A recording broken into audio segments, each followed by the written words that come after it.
السلام علیکم دوستو، کیسے ہیں؟ امید کرتے ہیں سب خیریت سے ہوں گے۔ آج ہم لائے ہیں آپ کے لیے ایک اور نئی اور انفارمیٹیو ویڈیو۔ آج کی اس ویڈیو میں ہم بات کریں گے والسارٹن ٹیبلٹ کے بارے میں، یعنی کہ والسارٹن 2426 mg ٹیبلٹ کے بارے میں۔ آج کی اس ویڈیو میں ہم اس کی مکمل جانکاری حاصل کریں گے۔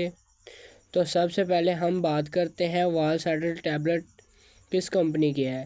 والسارٹن ٹیبلٹ سامی کمپنی کی پروڈکٹ ہے، یہ ایک بہت اچھی پروڈکٹ ہے۔ اور اب ہم بات کرتے ہیں اس کی فارمولیشن کی۔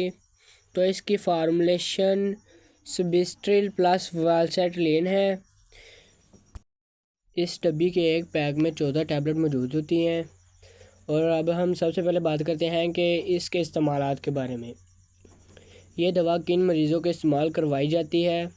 اس دوا کو عام طور پر ہارٹ کے مریضوں کو استعمال کروایا جاتا ہے، یعنی کہ ایسے مریض جن کو دل کے دورے پڑتے ہوں۔ اس کے علاوہ یا پھر دل کا کوئی اور مسئلہ ہو تو اس صورت میں اسے دل کے مریضوں کے لیے استعمال کیا جاتا ہے۔ یہ ان کے لیے بہت ہی مفید ثابت ہوتی ہے۔ اور اب ہم بات کرتے ہیں کہ اس دوا کی کتنی مقدار ایک دن میں لی جا سکتی ہے۔ جیسا کہ ہم نے پہلے ویڈیو میں بتایا ہے کہ یہ دوا دل کے مریضوں کے لیے ہے اور ان کو استعمال کروائی جاتی ہے، لہٰذا اس کی مقدار کا تعین بھی ڈاکٹر حضرات ہی کر سکتے ہیں۔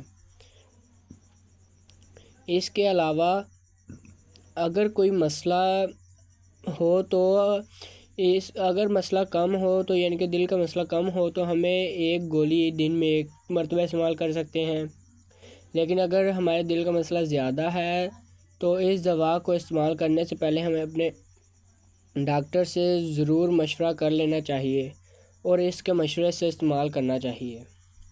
اور اب ہم بات کرتے ہیں اس دوا کے سائیڈ ایفیکٹ کی۔ تو اس دوا کے زیادہ استعمال سے مریضوں کو الٹی، متلی اور اس کے علاوہ معدے کا مسئلہ اور ڈائریا کی علامات اس مریض میں ظاہر ہونی شروع ہو جاتی ہے۔ اور اس کے علاوہ اس کے کوئی اور سائیڈ ایفیکٹ نہیں ہوتے، کیونکہ یہ دل کے مریضوں کے لیے یہ بہت ہی مفید ٹیبلٹ ہے۔ لہٰذا جہاں تک ممکن ہو سکے ہمیں اس دوا کے استعمال سے پہلے اپنے ڈاکٹر سے مشورہ کر لینا چاہیے اور اس کے مشورے سے ہی استعمال کرنی چاہیے۔ تو ناظرین، یہ تھی ہماری آج کی ویڈیو۔ اگر آپ کو ہماری آج کی ویڈیو پسند آئی ہو تو ہمارے چینل کو سبسکرائب کرنا، بیل آئیکن کو آن کرنا تاکہ ہماری آنے والی ویڈیوز کی انفارمیشن سب سے پہلے آپ تک پہنچ سکے۔ تو آج کی ویڈیو میں اتنا ہی، ملیں گے اگلی ویڈیو میں، تب تک کے لیے اللہ حافظ۔